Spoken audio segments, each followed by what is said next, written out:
A Pulaski County community is mourning the death of a beloved high school football coach. Joel Hicks died over the weekend. He had more than 20 years and more than 200 wins throughout his career. WFXR's Rian Lowndes spoke with a former player and colleague today to hear about Coach Hicks's legacy. Rian? Yeah, I caught up with Pulaski Athletic Director Scott Vest, who worked with Hicks and played under him. He was a great football coach, but he was a great mentor. He was a great friend. As a final tribute today, Pulaski schools raised the Cougar flag that sat on the sidelines of so many of Coach Hicks' games throughout the years. WFXR Sports spoke to the legendary coach back in 2020. In my first year here, we'd won 4 or 5 games, and people said, "Are you disappointed in the crowd?" And I said, "Well, you wait till we win about 7 or 8, and you'll see that crowd come."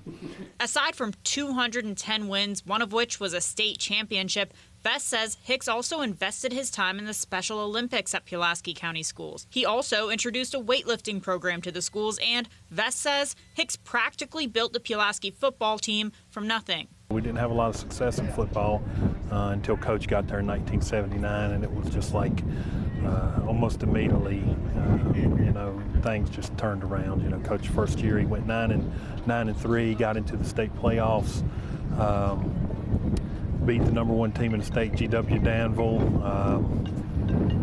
in the playoffs, and things just took off from there. Coach Hicks retired in 2002, but was inducted into the Virginia High School League Hall of Fame in 2016. The Pulaski High School football field was also named after him, and he was coach to Gary Clark, who would go on to play in the NFL. All of us that played for Coach, those of us that worked with Coach, would remember Coach as demanding, hard-working, and certainly expected the same from his players and his coaches. Lord, we could talk for hours here, I think, with what Coach has done and what he's meant for our community, not only with football, but just as a person. As coach, the coach was ahead of his time as a football coach with the strategies he brought to the table. He also says that he changed Pulaski football for good, leaving a lasting impression on so many student athletes throughout his career. Live in the newsroom, Rian Lowndes, WFXR News. Rian, thank you. A community service is being held for Coach Hicks on Saturday, March 18th on Joel Hicks Field.